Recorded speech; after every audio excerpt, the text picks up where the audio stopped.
तामुलपुरनि हिरिम्बा हालामनि खुंगा जीथि गोथार बाथौ सान फालिनाय हाबाफारिया दिनै नैथि सानाव आगान होबाय। 15 लाख रांजों लुफुंजानो गोनां बाथौ थानसालिनि गाहाय खुन्थियाखौ गायसननानै होयो प्रमद बर'आ। तामुलपुरनि थाइगेरखारि सगाव हिरिम्बा हालामारि खुंगा जीथि गोथार बाथौ सान फालिनाय हाबाफारियाव ब्रिटिशनि गाहाय मावफुं सोद्रोमा प्रमद बर'आ गिबियै आलारि बाथि फोजोंनाय हाबाफारिखौ मावफुंनायजों लोगोसे 15 लाख रांजों लुफुंजानो गोनां बाथौ थानसालिनि गाहाय खुन्थियाखौ गायसननानै होयो। 22, 23, 24, 25 आरो 26 जानुवारि सानबानि हाबाफारिजों तामुलपुरनि थाइगेरखारि सकनि बाथौ फोथाराव हिरिम्बा हालामारि खुंगा जीथि गोथार बाथौ सान फालिथाय खुंफुंनो लादों।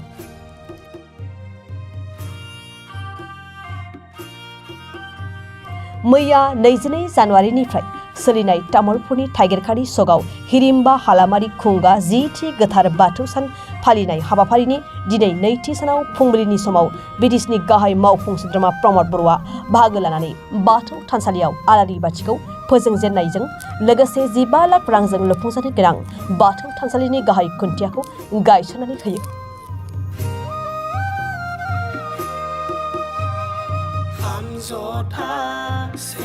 बेजों लोगोसेयैनो गासै रायजो राजानो गोथार नैथि मंगलबारनि गोजोन हामलायथिखौ बावहरो ब्रिटिशनि गाहाय मावफुं सोद्रोमा प्रमद बर'आ। जोबथा साननि 26 जानुवारि खालि गेवलां मेल गाहाय आलासि महरै बाहागो लाफैयो secretary of the state level advisory committee for student and youth welfare नि सोद्रोमा गिटार गौस्वामीया लोगोसे बर'नि गिबि साहित्य एकाडेमि बान्था मोनगिरि डक्टर मंगलसिंह हाज'वारि दुलाराय बाथौ गौथुम माइनाव आफादनि लेङाइ बुंथिगिरि चांग्रिली बर'मोनजों लोगोसे गुबुन गुबुन गौथुमारि आफादनि दैदेनगिरि बिथांमोनहा बाहागो लागोन। जोबथा हाबाफारि बायदियै हारिमु मोनाबिलियाव मेथाइ रोजाबगिरि महरै बाहागो लाफैगोन मुंदांखा मेथाइ रोजाबगिरि बिराज मोसाहारिया।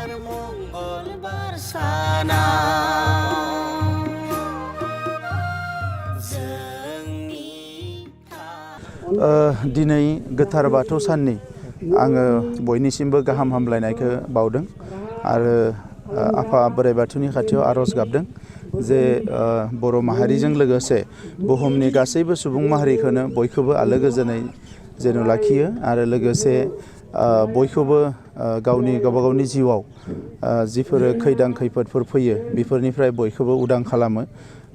बयखौबो गोजोनै लाखियो बयनिबो न'खराव अनलायनाय गोजोना अराय सम थायो। दा बेनि थाखाय आङो आफा अबंलावरिनि खाथियाव आर'ज गाबग्रोबाय। दिनै बे सानाव अर्गेनाइज भाबे जेसेबां बर' गामिफोर दङ जेराव जेराव बाथौ सिबियो बयबो दिनैनि सानखौ जोबोद गाजा गोमजायै फालियो आरो थांनाय समनिख्रुइ नैबे समाव आरोबाव मोजांसिनै लासै लासै फालिनायखौ नुनो मोन्दों।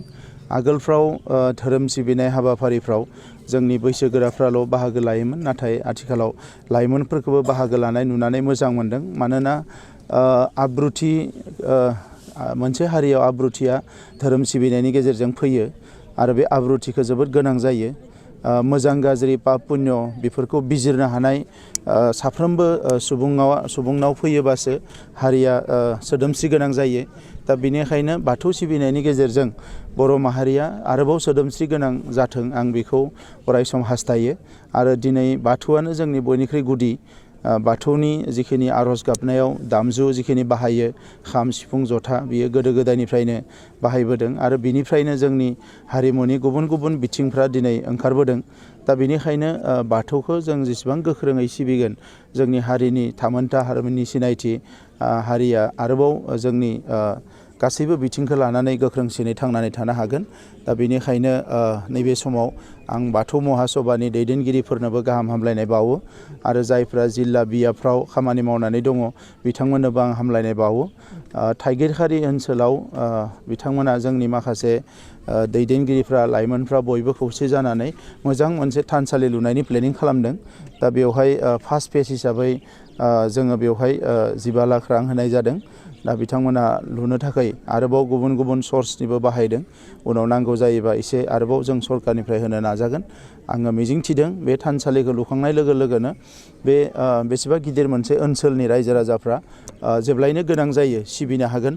हाबा हुखा जेराव जेराव गोनां जायो बेयाव फैनानै बयबो आर'ज गाबनो हागोन, सिबिनो हागोन, हाबा जानो हागोन। बे गासैबो सुबिदाफ्रा बेयाव फैगोन आरो बोसोरफ्रामबो फोरबोखौ बेवहाय गाजा गोमजायै खुंनो हागोन। 2014 मायथाइनिफ्रायनो दुलाराय बाथौ गौथुमा मोननै बाहागो जानानै दं। बेखौ मोननैजों मोनसे जानायखौ नोंथाङा लुगैयो? अराय सम लुगैयो। जों खावलायबायबो आरो बिनि थाखाय गोबांबार रायलायबायबो आरो दा नुदों बेयो खौसे जानायनि लामायाव फैगासिनो दङ। थाबैनो खौसे जानायखौ जों बयबो लुबैयो। मानोना हारियाव जोंहा गावस्रा गावस्रि जानायनि थाखायनो गोबां जोंहा खहा जायो।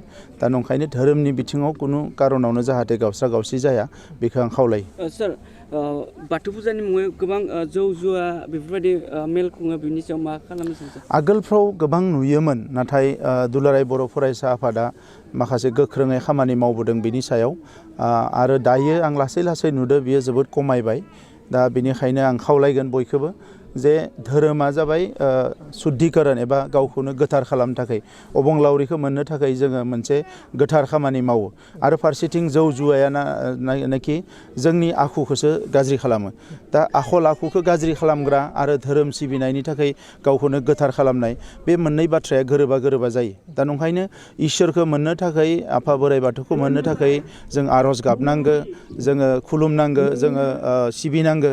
दा बेवहाय जुदि गाज्रि खामानिखौ जोङो मावफायोबा बेयो जोंनि थाखाय उसुबिदा जायो। दा नंखायनो सिबिनायनि नामाव नोंथाङा थाइसेजों सिबियो, जौसेजों सिबियो, बे केपासिटिजोंसो जायो। दा नंखायनो धोरोम सिबिनो थाखाय जोंनो लाख लाख थाखा नांगौ होननानै जुवा होनाय बेयो बारा मोजां जाया। बेयो जोंनि समाजाव मोनसे गाज्रि थासारिखौ लाबोयो।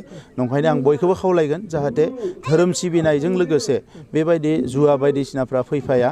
ओरैनोबो जुवा बायदिसिनानिफ्राय समाजा गोजानाव थानांगो, आं बेखौ खावलायो। सार, चिरांनि रुनि खाथियाव सोलिनाय फरेस्ट आरो रायलायगासिनो दङ मा जेंना बेखौ बुजिनो आं नाजादों आरो बिनि थाखाय मा सुस्रांनाय लामा बरननो हायो जों बरनगोन। थाबैनो सुस्रांगोन।